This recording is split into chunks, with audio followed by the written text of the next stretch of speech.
말씀입니다. 창세기 39장 4절에서 10절.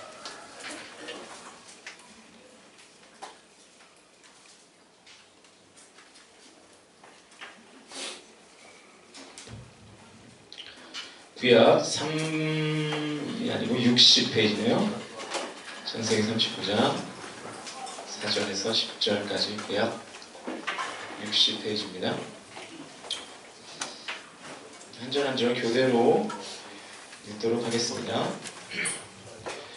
요셉이 그의 주인에게 은혜를 입어 섬김에 그가 요셉을 가정 총무로 삼고 자기의 소유를 다 그의 손에 위탁하니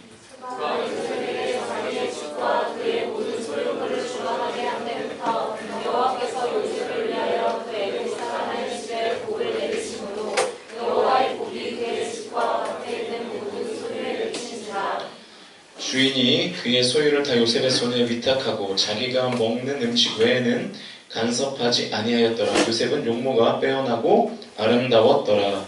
그 후에 그의 주인의 아내가 요셉에게 묵직하다가 기침하기를 청하니 요셉이 거절하며 자기 주인의 아내에게 이르되 내 주인이 집안의 모든 소유를 간섭하지 아니하고 다 내 손에 위탁하였으니 이제는 나보다 큰 이가 없으며 주인이 아무것도 내게 금하지 아니하였어도 금한 것은 당신뿐이니 당신은 그의 아내이니라.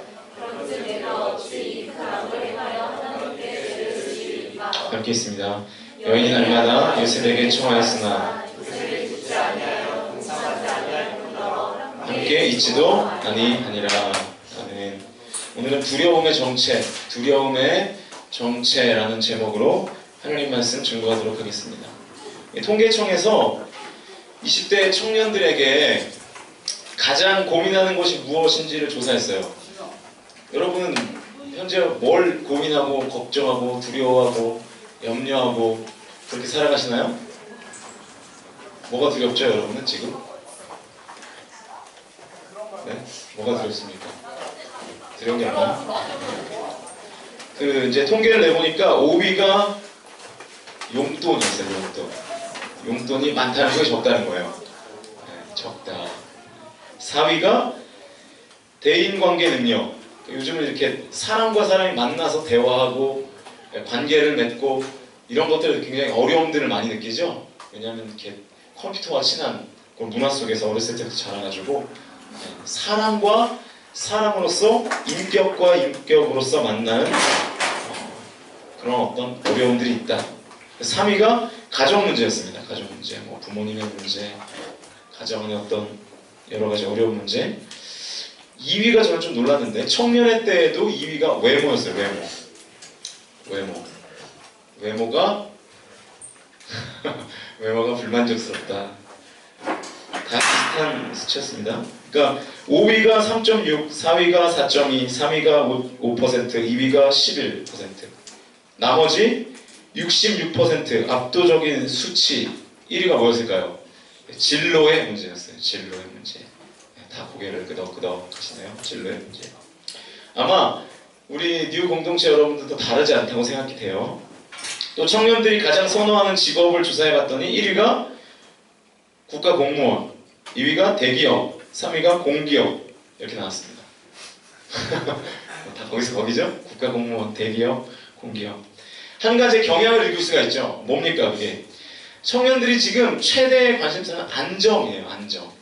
왜냐하면 지금 이 시기에 청년들의 시기라는 자체가 굉장히 불안정하니까 좀 안정됐으면 좋겠다 이런 생각을 가지고 있는 것이죠.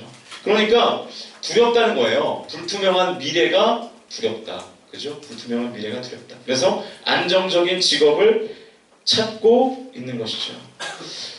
그 미래에 대한 두려움이 아마 청년의 때에 가장 크지 않나 그런 생각을 갖습니다.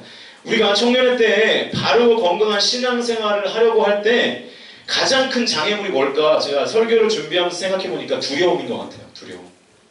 지금 두려움 때문에 이 자리에 나와 있지 못한 사람들도 있어요. 실제입니다. 있습니다. 두려워서 예배에도 나오지 못하는 사람들. 근데 항상 잘 나오는 사람들이 이런 설교를 들어서 문제인데 아무튼 그렇습니다.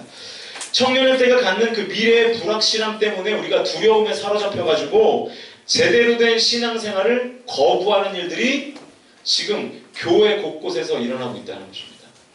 그래서 교회를 안 나오는 청년들의 이유가 뭐냐? 불투명한 미래 때문에 그렇다는 거예요. 주의를 쉬지 못하는 거죠. 두려움에 사로잡혀서 하루하루를 전전긍긍하면서 그렇게 살아가는 것입니다. 그런데 문제는 뭐냐? 우리가 적당한 긴장감을 가지고 공부하고 적당한 긴장감을 가지고 훈련하고 연습하고 하는 거 너무나 좋은데 그것이 두려움으로 변화되어 가지고 두려움 가운데 일하고 두려움 가운데 공부하고 두려움 가운데 연습하면 그것이 제대로 된 효율을 갖지 못한다는 것이죠. 그러니까 두려움은 떨쳐버릴 문제라고 하는 것입니다. 내 앞에 닥친 상황과 현실을 우리가 지나치게 두려워해가지고 공포를 집어먹어서 우리가 하고자 하는 일들이 자꾸 그르쳐지게 된다는 것입니다. 이럴 때는 보통 단순하게 우리가 뭐 두려워하지 말라고 충고를 하거나 두려움을 내려놓으라 권면을 하거나 사실 그게 우리가 할 수 있는 거의 대부분인데 근데 사실 그런 말들이 위로가 되지 않죠. 두려워하지 마. 두려운데 어떻게 해요? 그죠? 두려운데. 지금 내 앞에 닥친 현실과 상황을 두려워하지 않는 가장 빠른 방법이 뭘까? 오늘 본문을 통해서 제가 찾아봤더니 그것은 더 큰 두려움에 사로잡히는 거예요. 이해가 되십니까? A라는 두려움이 있으면 이 A라는 두려움보다 더 큰 두려움에 사로잡히면 이 A가 더 이상 두려워지지 않는 거죠. 제가 예전에 전에 교회에서 교제했던 한 집사님 가운데 이 알코올릭, 이 술 중독 때문에 굉장히 고생했던 한 집사님과 이렇게 같이 동역하면서 대화했던 적이 있습니다. 여러분 이 술 중독이라는 게요 정말로 끊기 어려운 것 같아요. 가능하시면 여러분 술을 지나치게 드시는 거는 좀 자제하십시오. 술이 나중에는 누굴 먹는다 그죠? 사람을 먹잖아요. 어떻게 보면 담배보다 더 이렇게 중독을 끊기 힘든 게 술이 아닌가 그런 생각을 갖습니다. 이 술 중독이 이 집사님이 너무 심해가지고 이제 가정이 막 파탄 나고 자녀들이 막 상처받고 그러니까 작심을 하고 아예 미국 가서 치료를 받아야 되겠다 이렇게 생각을 한 거예요. 술 중독이 너무 심하니까 병원에 입원했고 1년 동안 이제 치료를 받았습니다. 병원에서. 그리고 1년 만에 퇴원을 했죠. 그런데 이제 퇴원하고 나오니까 길거리에 뭐가 보여요? 술집이 보이는 거예요. 1년 동안 치료를 했는데도 술집을 보니까 마음 가운데 콩닥콩닥 심쿵 현상이 심쿵 현상이 벌어지기 시작. 못 알아듣는 사람이 있는 것 같아요. 큰일 났네. 심장이 쿵쿵거리는 현상이 벌어지기 시작하는 거예요. 왜요? 술이 먹고 싶어가지고 손이 이렇게 떨리고 그죠? 근데 마침 그 술집 옆에 뭐가 있었냐면 미국은 그런 게 있나 봐요. 안 가봐서 모르겠는데 우유 뷔페가 있었대요. 대체 왜 우유를 뷔페를 먹는지 잘 모르겠는데 가서 그냥 돈 몇 달러 내고 우유를 계속 이제 먹는 그런 뷔페래요. 그래서 이제 너무 막 손과 마음이 떨리니까 어디를 간 거예요? 우유 뷔페로 가가지고 우유를 배가 찢어질 정도로 먹었대요. 마셨대요. 그러니까 톡 건드리면 여기서 우유가 이렇게 나올 정도로 그렇게 마신 다음에 다시 나와서 술집을 보니까 어떻게 되더라는 거예요. 술집을 봐도 나의 마음에 떨림도 없고 손도 떨리지 않더라. 그러면서 이분이 저한테 해주는 얘기가 뭐냐면 중독은 끊어지는 게 아니다 이렇게 얘기하더라고요. 중독은 끊어지는 게 아니다. 중독은요 더 강한 중독성이 강한 다른 것에 내가 중독되어야 이전의 중독이 해결되는 것이지 중독 자체를 제거하는 것은 사실상 어렵다. 경험적으로 그런 고백을 하더라고요.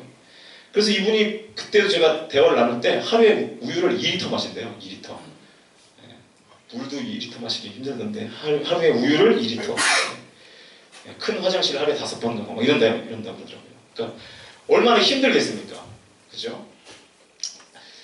사실 뭐 우유만 있었으면 이건 미국 갈 필요도 없었는데 우유를 몰라가지고 미국 가서 돈 몇 억 날리고 막 그랬습니다. 여러분 웬만하면 이렇게 술을 적당히 안 마셔야겠죠. 그죠? 안 마시는 게 좋고 술이 삶에 들어가면 사고가 나게 되어 있는 것 같습니다.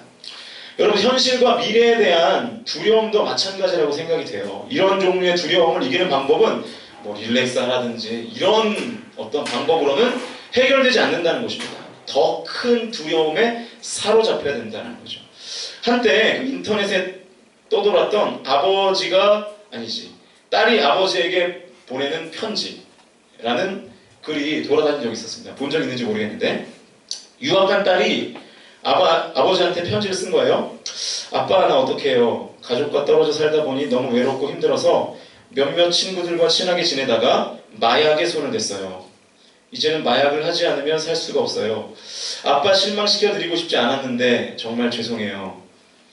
네, 그런데 아빠, 저 임신까지 해버렸어요. 너무 외로워서 남자친구를 사귀게 되었는데 이 친구랑 거의 같이 살다시피 하면서 이렇게 됐어요. 아빠가 힘들게 일하셔서 번 돈으로 유학 왔는데 사고만 쳐서 너무 죄송해요. 이 편지를 받는 아빠의 심정이 어땠을까요? 그죠? 억장이 막 무너졌겠죠? 게다가 또 얼마나 무서웠겠습니까? 옆에 있는 딸도 아니고 저기 유학 간 딸이, 그죠? 거기서 뭐 마약에 중독됐다, 임신했다, 얼마나 무서웠겠어요? 이 아버지가 펑펑 울면서 뒷장을 넘겨보니까 계속해서 이런 내용이 기록되어 있었습니다. 아빠, 사실은 앞장의 내용 다 뻥이야. 내가 설마 그럴 리가 있었겠어. 아빠가 더 울었겠죠. 다행이다 이러면서 이제 더 울고, 네. 그래, 아니구나, 우리 딸이 그럴 리가 없지, 네, 다행이다 그러면서 계속해서 딸이 이제 편지 쓰는 거예요.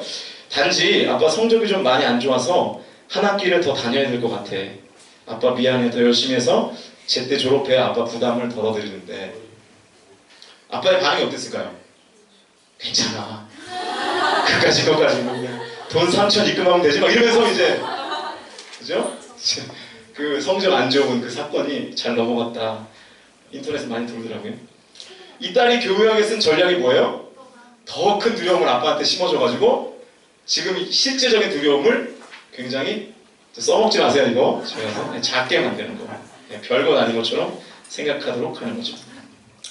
우리 청년분들 딸이 많은데 이런 딸이 있는지 모르겠어요. 네. 그런데 사실 사람이 이렇습니다. 뭔가 제거되는 일은 잘 없고 더 큰 가치가 있는 무엇에 사로잡히면 그 이전의 것들이 잘 기억이 나지 않고 그 감정들에 사로잡히지 않는 그런 모습들이 있죠. 미래의 불확실함이나 그로 인한 두려움의 크기를 생각해 본다 그러면 오늘 우리가 읽은 본문의 요셉만큼 큰 사람은 없다고 생각합니다. 요셉은 형들에게 버림받았습니다. 버림받았을 뿐만 아니라 죽임당할 뻔했습니다. 결국 이집트의 노예로 팔려갔죠. 형제들에게 버림받고 게다가 생전 처음 본 나라에서 노예로 살아가게 됐습니다. 요셉은 가족이 없었습니다. 게다가 지금 내가 땅을 디디고 있는 이 땅은 내 나라가 아니라 이방의 나라였죠. 게다가 이 당시에 노예는, 뭐 지금도 그렇지만 노예는요, 말하는 동물이었어요. 말만 하는 동물. 노예로 팔려갔습니다. 얼마나 무서웠을까요? 얼마나 두려웠겠습니까? 요셉은 성경에 나오는 위대한 인물이니까 미래에 대한 두려움 따위는 없었을 것이다, 이렇게 생각하는 것은 잘못된 판단이죠. 요셉도 우리와 똑같은 사람이기 때문에 그도 여전히 두려움에 처해 있다라고 하는 것입니다. 요셉도 분명히 두려웠습니다. 그런데 여러분, 요셉의 인생의 결말을 우리가 성경을 쭉 읽어서 잘 아시죠? 요셉은 그야말로 2마리의 토끼를 다 잡은 사람이었어요. 먼저 요셉은 굳건한 신앙을 인생 끝까지 지킨 사람이었고 삶의 모든 순간 속에서 하나님을 향한 믿음의 끈을 놓지 않았던 그런 사람이었습니다. 또 하나는 요셉은 현실 세계에서 영향력 있는 인물로 살았던 사람이었습니다. 그 당시에 최강대국이었던 이집트의 국무총리가 될 정도로 2인자가 됐죠. 신앙과 삶에서 크나큰 승리를 경험했던 사람이 요셉이었거든요. 요셉도 미래에 대한 불확실성, 두려움의 크기를 따진다 그러면 어쩌면 우리보다 더 큰 두려움에 사로잡혀 살았음에도 불구하고 결국 그것을 이길 수 있었던 요셉의 비결이 뭐였나? 오늘 그것을 좀 살펴보려고 합니다. 창세기 39장 10절을 보시면 요셉에게 갈등의 서막이 다가와요. 7절, 그 후에 그의 주인의 아내가 요셉에게 눈짓하다가 동침하기를 청하니 그랬습니다. 다 잘 아는 내용이죠. 요셉이 이집트의 그 시위대장, 지금 시기로 말하면 한 대통령 경호실장 정도 되는 이 보디발의 집에 노예로 이제 팔려갔습니다. 그런데 요셉이 이제 집안일을 너무나 성실하게 잘하니까 보디발의 아예 집 전체를 다 요셉에게 맡겼어요. 네가 다 가정총무로서 다 맡아서 해라. 게다가 또 이제 노예로서 이제 나름대로 승진을 한 거죠, 요셉이. 게다가 또 요셉이 좀 잘생겼던 것 같아요. 오늘 본문에도 그런 말씀이 나오죠. 용모가 출중했다, 이런 내용이 나오는데 남성적인 좀 매력이 있었던 것 같습니다. 이 보디발의 아내였던 이 아주머니가, 이름은 나오지 않죠? 아주머니가 요셉을 유혹하기 시작하는 거예요. 우리 누나들이 기태를 유혹하듯이 상모를 상호를 유혹하듯이 유혹을 하는 거죠. 그죠? 맞죠? 네, 유혹하듯이. 그 보디발의 아내의 유혹을 요셉이 어떻게 했습니까? 기태처럼 거절했죠. 거절했습니다. 네. 요셉이 노예였다는 사실을 우리가 좀 기억할 필요가 있는데요. 여러분, 노예가 주인의 말을 거절하는 경우가 있을까요, 없을까요? 노예는요, 말하는 동물이었어요. 말하는 동물. 그냥 시키면 하는 동물. 그런데 주인의 말을 거역했다? 그것은 곧 죽음에 해당하는 불순종인 거죠. 반면에 아주머니의 그 유혹을 받아들이면 어떻게 될까요? 하나님께 죄를 짓게 되는 거죠. 그죠? 하나님께 죄를 짓게 되는 거죠. 그러니까 이것을 일반화시키면 이런 말이 돼요. 나 개인적으로 중요한 어떤 일과 그리고 하나님께 속하는 일, 이를테면 뭐 예배하는 일, 기도하는 일, 말씀 보는 일, 큐티하는 일, 헌신하고 봉사하는 일이 충돌할 수가 있죠. 나의 개인적 스케줄과 내가 하나님을 믿는 성도로서, 하나님을 믿는 청년으로서 살아가야 될 삶이 충돌할 때가 있습니다. 여러분도 그런 경험들 많이 하지 않습니까? 네, 죄송해요. 목을 많이 써가지고. 그 시험 기간이라 가지고 우리가 주일날 공부해야 될 때, 그죠? 그럴 때 심각한 고민에 빠지죠. 교회를 갈까? 아니면 집에서 시험 공부를 할까? 집에서 공부하지도 않죠. 그렇죠? 네. 하지만 우리는 항상 그런 고민을 하죠. 그리고 하나님 앞에 뭔가 찝찝함하고 교회를 안 가도 찝찝하고 공부를 하는 것 같아도 찝찝하고 지금 마침 요셉이 그런 상황이었다는 것입니다. 그런데 요셉의 결정은 뭐였습니까? 8절 9절을 보니까 같이 한번 읽어볼까요? 8절 39장 8절과 9절 시작. 요셉이 거절하며 자기 주인의 아내에게 이르되 내 주인이 집안의 모든 소유를 가져가지 아니하고 다 내 손에 위탁하였으니 이치는 나보다 큰 이가 없으며 주인이 아무것도 내게 금하지 아니하였었고 금한 것은 당신이니 당신은 그의 아내임이라. 그런즉 내가 어찌 이 큰 악을 행하여 하나님께 죄를 지으리까. 자, 아주머니의 유혹을 어떻게 했습니까? 어떻게 했죠? 거절했죠. 거절. 네. 거절한 이유가 9절에 나와 있죠. 내가 어찌 이 큰 악을 행하여 하나님께 죄를 지으리까. 여러분, 요셉에게도 두 가지의 두려움이 있었어요. 첫 번째는 아주머니의 유혹을 거절하는 것에서 오는 공포, 오는 두려움. 그러니까 죽음에 대한 두려움이겠죠. 또 한 가지는 하나님의 앞에서 죄를 짓는 것에 대한 두려움. 그렇잖아요. 노예니까 내가 이 사람의 말에 대해서 불순종하면 그로 인한 대가를 치러야 되고, 반면에 이 사람과의 관계를 가지면 하나님과의 대가를 치러야 되는 그런 상황 가운데 요셉이 빠져 있다는 것입니다. 그래서 보디발의 아내가 두렵고 떨렸지만 요셉은 뭘 한 거예요? 그 둘 중에 어떤 두려움을 택한 겁니까? 하나님을 두려워하는 것을 택한 것입니다. 신앙을 지킨 거죠. 여러분, 잘 한번 생각해 보십시오. 우리가 예배드리는 일, 기도하는 일, 여타의 다른 일들을 선택하지 못하는 이유가 뭡니까? 우리가 하나님 대신에 다른 것을 선택하는 이유가 뭐예요? 결국은 내가 무엇을 더 두려워하고 있는가를 보여주고 있는 겁니다. 악한 마귀는 우리를 항상 유혹하죠. 너 지금 시험이 며칠 안 남았잖아. 시간이 없어. 내 귀에 막 소리를 들려주는 것 같지 않아요? 째깍 이러면서 그렇게 우리를 유혹하죠. 그렇게 우리 앞에 지금 당면한 일들을 두렵게 만든다라고 하는 것입니다. 바라기는 우리에게 중요한 것은 뭡니까? 두 가지의 두려움이 우리에게 있다니까요. 하나님을 두려워하든지 아니면 우리 안에 있는 상황과 현실을 두려워하든지, 둘 중에 뭘 두려워할지를 우리가 선택해야 되는 것입니다. 저와 여러분은 하나님을 더 두려워하는 믿음의 사람들이 되셨으면 좋겠어요. 여러분의 상황과 현실을 두려워하면 그 두려워하는 만큼의 결과를 얻을 수 있을 거예요. 저는 그것까지 부인할 마음은 없습니다. 여러분이 두려움으로 공부하고 떨림으로 공부하고 전전긍긍하면서 공부하면 그것에 대한 대가를 받을 겁니다. 열매를 얻을 거예요. 그런데 저와 여러분이 하나님을 두려워하면 여기서 말하는 두려움이 뭐 하나님을 무서워하라 그런 얘기가 아니고 하나님을 경외하는 거죠. 하나님을 섬기는 거예요. 하나님을 경외하고 하나님을 제대로 섬기면, 다시 말해서 하나님을 두려워하면, 하나님이 여러분이 온전히 섬기는 믿음이 있다면, 그게 선행되면 여러분의 능력을 가지고 두려워하면서 전전긍긍하는 것보다 더 큰 열매가 하나님이 여러분에게 허락하신 열매가 될 수 있다는 것입니다.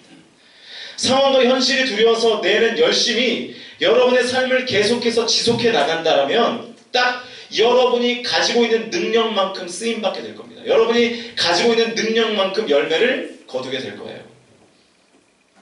그러나 하나님을 두려워해서 하나님의 인도가 최선이라는 믿음을 가지고 가면 하나님의 능력만큼 쓰임받게 된다는 것을 저와 여러분이 믿으실 수 있기를 주님의 이름으로 부탁을 드립니다. 성경을 통해서 한번 확인해 봤으면 좋겠는데, 여러분 사울 아시죠? 사울은요 가지고 태어난 것이 많은 사람이었습니다. 누가 봐도 왕감이 수려한 외모, 용맹함과 과감성, 이런 것들을 겸비하고 있는 사람이었어요. 사울이 왕이 됐습니다. 사실 사울은요 하나님이 세워주셔서 왕이 된 거예요. 본인의 능력으로 왕이 된 것이 아니라 하나님이 픽업하셔서, 오랜만에 듣죠? 픽업하셔서 왕이 됐습니다. 그러면 당연히 사울은 누굴 두려워했어야 됐습니까? 하나님을 두려워했어야 됐죠. 그런데 상황을 더 두려워하기 시작하는 거예요. 민심을 더 신경 쓰기 시작합니다. 요즘식으로 말하면 세상의 흐름에 민감하게 반응하면서 하나님 앞에서는 민감하지 못했던 것입니다. 사무엘상 13장 8절에서 12절 화면을 보시면서 우리 같이 한번 읽어볼까요? 8절에서 12절 좀 길지만 읽겠습니다. 시작. 사울은 사무엘이 정한 기한대로 이를 동안을 기다렸으나 사무엘이 길갈로 오지 아니하매 백성이 사울에게서 듣는다. 사울이 이르되 번제와 화목제물을 이리로 가져오라 하여 번제를 드렸더니 번제 제기를 바치자 사무엘이 오니라. 사울이 나가 맞으며 고난하매 사무엘이 이르되 왕이 행하신 것이 무엇이냐 하니 사울이 이르되 백성은 내게서 흩어지고 당신은 정한 날 안에 오지 아니하고 블레셋 사람은 믹마스에 모였음을 내가 보았으므로 이에 내가 이르기를 블레셋 사람들이 나를 치러 길갈로 내려오겠거늘 내가 여호와께 은혜를 간구하지 못하였다 하고 부득이하여 번제를 드렸나이다 하니라. 자, 당시 이스라엘은요 전쟁을 시작하기 전에 반드시 하나님 앞에 제사, 그러니까 예배를 드리고 전쟁을 치르도록 되어 있었습니다. 그런데 하나님이 사무엘이 오기 전까지는 무슨 일이 있어도 전쟁을 하지 말라, 아니 제사를 드리지 말라 이렇게 명령을 하셨는데 사울이 불안한 거예요. 두려운 것입니다. 적군은 계속해서 우리에게 달려오고 우리의 군사들은 하나하나 떠나고, 그러니까 두려웠던 거죠. 결국 제사장도 아닌 사울이 제사를 그냥 드려버렸습니다. 하나님보다 상황과 현실을 더 두려워했던 사울은 결국 하나님께 나중에는 버림받게 되었죠. 하나님 앞에 쓰임받지 못했습니다. 자기가 열심을 낸 딱 그만큼만 취하고 사울은 역사의 무대 뒤로 사라져 버렸습니다. 또 한 사람의 인물을 보면 다니엘 아시죠? 다니엘이 승승장구하니까 그 주변의 조무래기들이 다니엘을 막 시기하기 시작합니다. 저놈을 어떻게 죽일까? 그러다가 다니엘이 하나님께 하루에 3번씩 날마다 빼먹지 않고 기도하는 것을 보고 왕에게 가서 말하는 겁니다. 다니엘 저놈이 왕에게는 절하지도 않고 자기가 믿는 신에게 절합니다. 이렇게 이른 거죠. 얼른 어명을 내리셔서 왕 이외에 다른 신에게는 기도하는 놈들을 다 죽이시죠. 왕이 도장 찍어줬습니다. 그리고 법이 만들어졌어요. 그런데 다니엘이 어떻게 했습니까? 다니엘서 6장 10절 같이 한번 읽어보겠습니다. 6장 10절 함께 있습니다. 시작. 다니엘이 이 조서에 왕의 도장이 찍힌 것을 알고 자기 집에 돌아와서는 윗방에 올라가 예루살렘으로 향한 창문을 열고 전에 하던 대로 하루 3번씩 무릎을 꿇고 기도하며 그의 하나님께 감사하였다. 네, 많이 살핀 말씀이죠. 여러분 다니엘이요 왜 전에 하던 대로 하나님께 하루에 3번씩 기도했습니까? 왕의 명령보다 하나님의 명령이 더 두려웠기 때문에 그렇습니다. 하나님의 명령이 더 두려우니까 전에 하던 대로 기도함으로 하나님께 쓰임 받아야만 했습니다. 다니엘이 실패했습니까? 그래서 엎드려졌나요? 넘어졌나요? 물론 처음에는 고난을 겪는 것처럼 보였어요. 하지만 절대로 실패하지는 않았습니다. 여러분 오늘 본문도 보면 요셉이 하나님을 더 두려워해서 결국에는 감옥 가는 작은 고난을 경험하기는 합니다. 요셉이 신앙을 택했더니 어떻게 됐습니까? 감옥에 갔죠. 악한 마귀의 생각이 맞는 건가요? 그럼 거봐라, 아주머니 이거 거절하니까 극골되지 않느냐. 아니라는 것도 아시죠?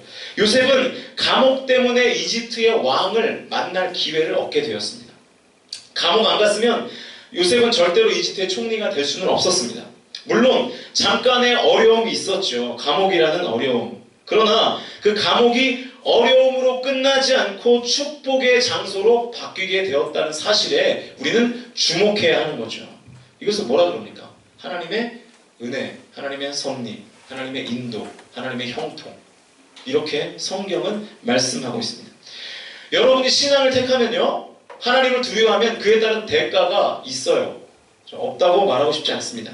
그런데 그것보다 더 중요한 사실이 뭡니까? 그 대가를 치르는 것에서 절대로 우리의 삶이 끝나지 않는다는 것입니다. 하나님이 은혜로 분명히 채워주신다는 것입니다. 요셉도 하나님께서 채워주셨죠. 다니엘도 채워주셨죠. 보디발이 아내의 유혹을 거절하고 믿음을 선택하니까 하나님께서 요셉에게 어마어마한 축복의 길들을 보여주시지 않습니까? 이것이 하나님을 믿는 사람들의 삶의 방식이 되어야 된다는 거예요. 두려움에 직면했을 때, 우리가 상황과 현실이 주는 두려움에 직면했을 때 우리는 생각해야 되는 거예요. 아, 내가 정말로 두려워해야 될 대상이 무엇인가? 내가 정말로 두려워해야 할 존재가 누구인가를 묵상하는 훈련이 우리 안에 필요하다는 것입니다. 잠언 29장 25절에 보니까 이런 말씀이 있습니다. 함께 읽어보죠. 29장 25절 시작. 사람을 두려워하면 올무에 걸리게 되거니와 여호와를 의지하는 자는 안전하리라. 이 말씀 믿으십시오. 사람을 두려워하면 올무에 걸리고요, 여호와를 의지하면 안전해질 것입니다. 우리에게 이 믿음이 필요한 것입니다. 또 시편 60편 12절 보면 이런 말씀이 있습니다. 함께 읽죠. 12절 시작. 우리가 하나님을 의지하고 용감하게 행하리니 그는 우리의 대적을 밟으실 이심이로다. 우리는 사실 하나님을 두려워하는 존재들이 되어야 돼요. 하나님을 두려워하는 존재. 제가 요즘 우리 공동체를 보니까 상황과 현실 때문에 하나님 앞에 제대로 서지 못하는 청년들이 보이는 것 같아서 안타까움이 좀 많습니다. 사실 우리가 정말로 두려움의 감정에 빠져야 될 것은 상황과 현실이 아니라 하나님 앞에서 가져야 하는 것입니다. 하나님을 경외하는 믿음을 가져야 되는 거죠. 그 믿음만 있으면 방금 읽은 말씀처럼 우리의 대적들, 상황, 현실이 주는 두려움을 하나님이 밟아 버리시는 놀라운 은혜의 역사를 우리가 경험하게 되는 것이죠. 저는 청년 때 가끔 그런 생각했거든요. 여러분도 그런 생각을 해보셨는지 모르겠는데, 여러분 혹시 그런 생각 해본 적 없습니까? 진짜로? 내가 예배에 빠진 그날 하나님께서 나에게 비전을 부어주시기로 작정했으면 어떻게 했을까? 그런 생각 해보신 적 있어요? 내가 딱 예배에 빠진 그날 공동체에 성령이 임해가지고 변화 역사가 나타나고, 생각해 보신 적 없죠? 네.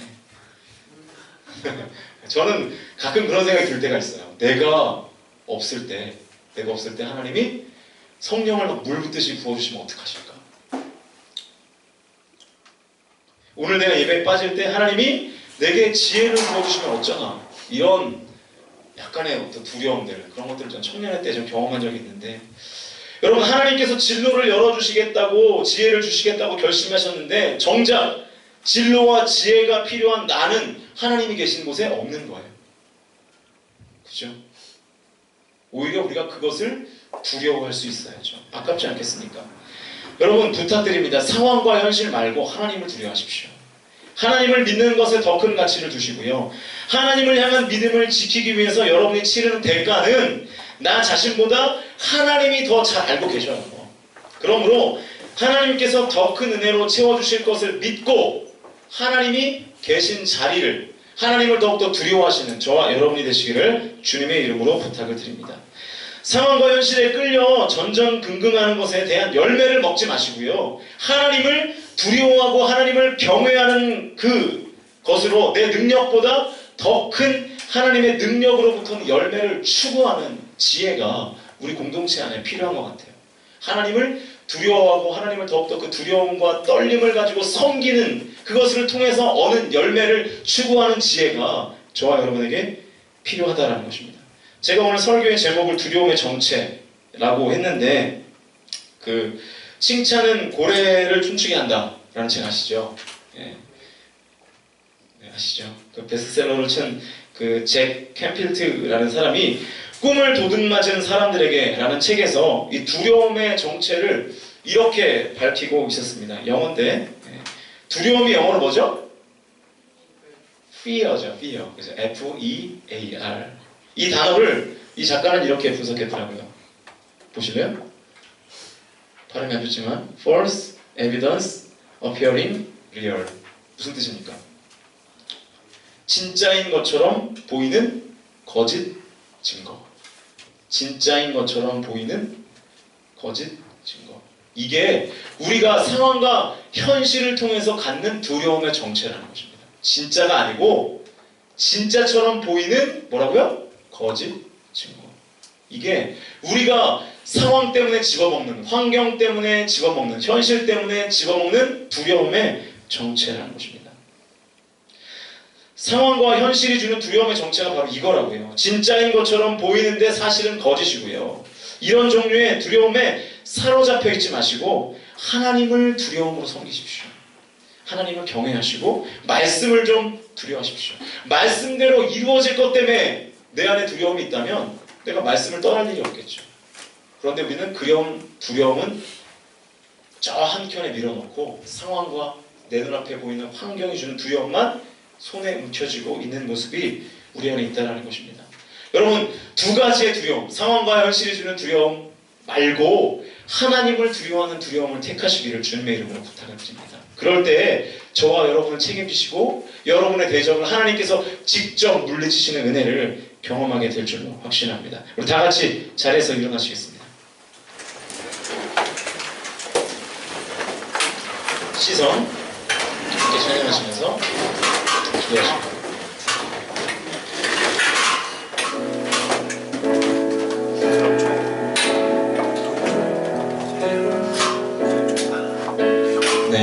내게로부터 눈을 들어 주를 보기 시작할 때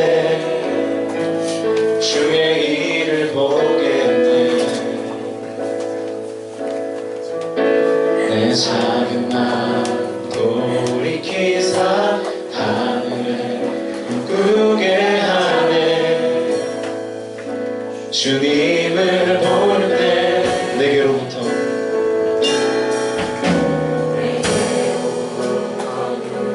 들어 주를 보기 시작할 때 주의 일을 보겠네.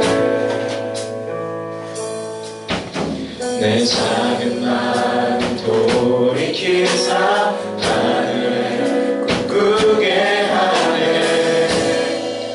주님을 볼 때 모든 시선을 주님께 드리고 살아계신 하나님을 느낄 때 내 삶은 주의 역사가 되고 하나님이 일하기 시작. 모든 시선을 주님께 드리고 살아계신 하나님을 느낄 때 내 삶은 주의 역사가 되고 하나님이 일하기 시작하네. 다시 한번 고백합시다. 내게로부터 눈을 들어 주를 보기 시작할 때 주의 일을 보겠네. 내 작은 마음 돌이키사 하늘에 꿈꾸게 하네. 주님을 볼 때 내게로부터 눈을 들어 주를 보기 시작할 때 주의 일을 보겠네. 내 작은 마음 돌이키사 하늘에 꿈꾸게 하네. 주님을 볼 때 모든 시선을 주님께 드리고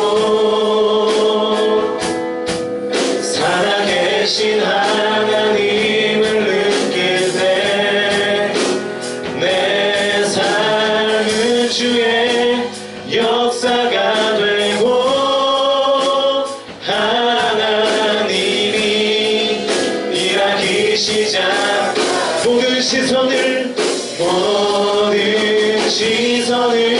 주님께 드리고 살아계신 하나님을 느낄 때 내 삶은 주의 역사가 되고 하나님이 우리 다시 한번 고백합시다.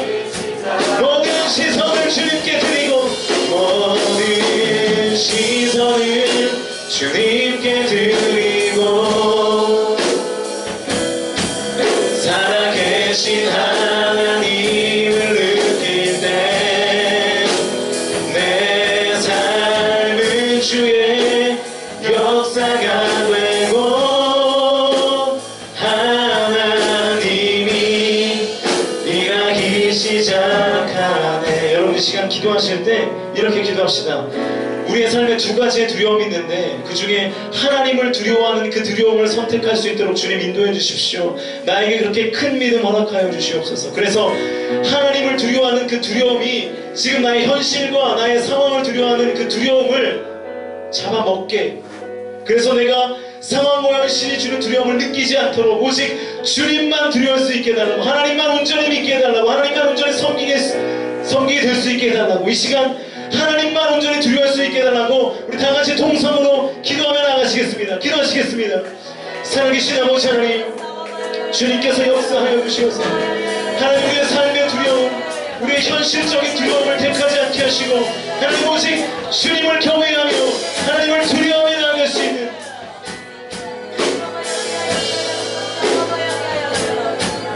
하나님, 우리 믿음이 될 수 있도록 인도하여 주시옵소서. 말씀이 현실이 될 것을 두려워하고 하나님의 은혜가 내가 없는 곳에서 이루어질 것을 두려워하며 더욱더 하나님을 경외하며 더욱더 예배의 자리를 사모하고, 그래서 하나님께서 나의 삶을 이끌어가시고 하나님께서 나의 삶을 하나님의 역사로 만드시는 하나님 그 주님의 은혜와 권능을 하나님 나의 삶 속에서 주님을 두려워함으로 경험하며 나아갈 수 있도록 인도하여 주시옵소서. 살아계신 주님, 하나님께서 우리 공동체 안에 삶 속에 오는 두려움을 물리쳐 주시고 하나님을 더욱더 두려워하게 하나님 인도하여 주시옵소서. 하나님, 지금 단면한 과제 앞에 두려워하지 않게 하시고 지금 내 앞에 펼쳐진 현실 앞에 두려워하지 않게 하시고 내가 주님을 제대로 섬기지 못하는 것을 두려워하며 내가 하나님의 자리에 앉지 못하는 것을 두려워하고 하나님께서 내게 말씀하신 것을 내가 어디 그대로 살지 못하는 것을 두려워하며 하나님 그 주님 앞에 살아갈 수 있도록 인도하여 주시옵소서. 하나님, 그래서 내 삶의 현실적인 두려움이 보이지 않게 하도록 하나님 인도하여 주시고 오직 하나님을 앙망하고 하나님을 찾고 주님을 바라는 일에 나의 모든 시선을 주님 앞에 드리는 일에 하나님 나의 시간과 나의 마음을 가진 것들을 사용하며 나아갈 수 있도록 주님 인도하여 주시옵소서.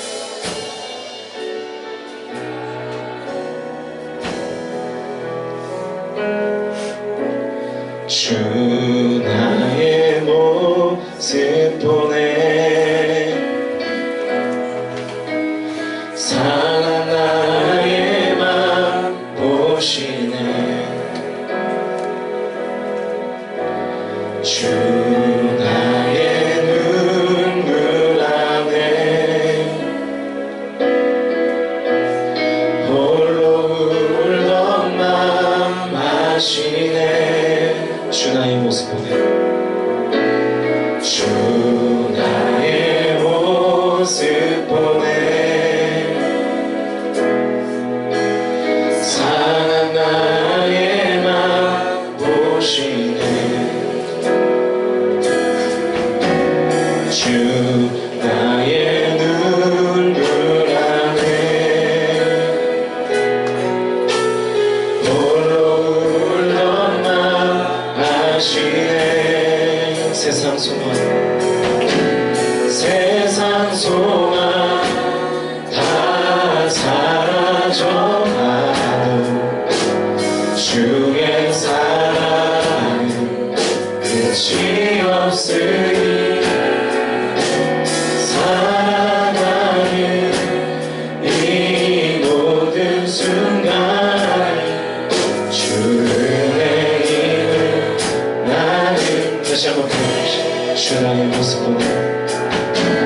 주 나의 모습 보내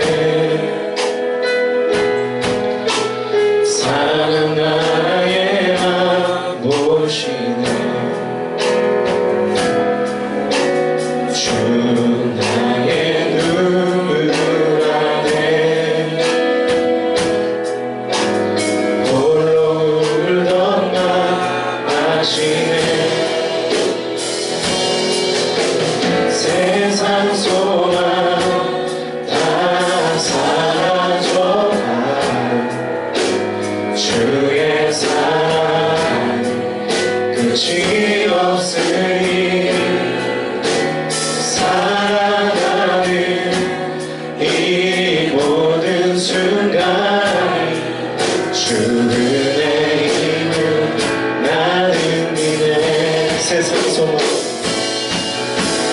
세상 소망 다 사라져가고 주의 사랑 끝이 없으니 살아가는 이 모든 순간이 주 은혜임을 나는 믿네 세상 소망 세상 소망 다 사라져가 주의 사랑 끝이 없으니 살아가는 이 모든 순간이 주 은혜 다시 한번 고백합시다 세상 소망 세상 소망 다 사라져가 주의 사랑 끝이 없으니 살아가는 이 모든 순간이 주 은혜임을 나는 믿네 시간 기도하실 때에는 우리 자유롭게 좀 기도했으면 좋겠습니다. 오늘 주신 말씀을 통하여 하나님께서 여러분에게 깨닫게 하시는 그 음성을 붙들고 또 나의 삶에 내려놓아야 될 것들 내가 정말로 무엇을 두려워하는지를 점검해야 된다면 이 시간 하나님 앞에 기도함으로 점검할 수 있는 귀한 시간이 되기를 바랍니다. 이 시간에 하나님께서 주신 음성으로 우리 한 목소리로 함께 자유롭게 기도하시면서 나아가시도록 하겠습니다. 기도하시겠습니다. 살아계신 아버지 하나님 오늘도 우리 중에 아버지 하나님의 음성을 들려주시기를 간절히 소원합니다. 주님 우리 안에 내가 정말로 무엇을 두려워해야 하고 내가 정말 무엇을 두렵고 떨리는 마음으로 그 앞에 서야 하는지를 하나님 깨달을 수 있도록 인도하여 주시옵소서. 여전히 나의 삶이 두렵고 여전히 내 앞에 펼쳐진 현실이 두렵고 하나님 풀리지 않는 나의 문제만을 두려워하며 내가 정말로 두려워해야 하고 내가 정말로 경외해야 하는 그 주님에 대한 두려움 그 갈망함 그 사모함들은 다 내어버린 채 하나님 믿음의 모습들은 다 잃어버린 채 그렇게 하면 내가 연약한 가운데 하나님 살아가고 있지 않습니까? 하나님 오늘 우리 공동체에게 회복을 명하여 주시옵소서. 그래서 하나님 앞에 두려워하고 주님을 온전히 경외하며 주님의 말씀 앞에 살아가는 하나님 우리의 공동체가 될 수 있도록 주여 인도하여 주시옵소서. 오 아버지 하나님 오 아버지 하나님 우리 안에 여전히 삶에 대한 두려움을 가지고 우리 하루하루를 전전긍긍하며 살아가고 있는 청년들이 있습니다. 시험 때문에 하나님 저 오디션 때문에 하나님 삶의 다양한 경험 때문에 내 앞에 펼쳐진 현실 때문에 하나님 내가 그 두려움에만 사로잡히고 매몰되어 하나님 진실처럼 보이는 거짓증거 앞에 사로잡혀 내가 정말로 주님을 온전히 경험하지 못하고 내가 예배의 자리에 나오지 못하고 내가 정말로 하나님을 만나지 못하고 내가 정말로 주님 앞에 서지 못하는 나의 모든 연약한 모습들을 주님 앞에 내려놓고 하나님 이 시간 우리 공동체에게 명하시기를 정말로 너희들이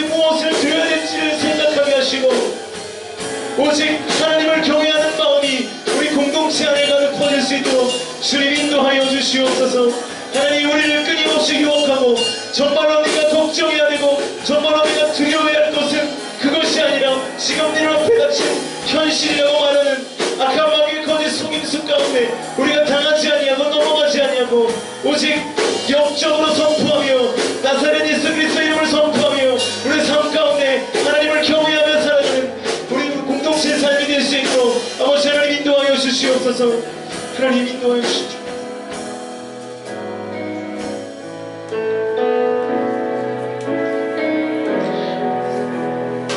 하나님, 세상이 주는 두려움은 진실처럼 보이는 거짓 증거입니다. 그런데 우리는 그 두려움에 사로잡혀 정작 내가 섬겨야 될 주님, 정작 내가 드려야 할 예배, 정작 내가 해야 할 기도, 이런 것들을 등한시하고 두려움 때문에 하나님을 바라보지 못하는 우리의 연약한 마음들, 우리의 믿음들 하나님 강하게 키워주시기를 간절히 소원합니다. 두 가지의 두려움 중에 하나님을 두려워하는 그 두려움을 선택할 수 있도록 인도하여 주시옵소서. 그래서 우리 공동체가 주님이 주시는 열매, 하나님이 주시는 축복, 하나님이 주시는 은혜를 사모하며 또 실제로 삶 속에서 그 은혜들을 맛보아 알게 되는 은혜의 삶을 살아갈 수 있도록 주님 함께하여 주시옵소서.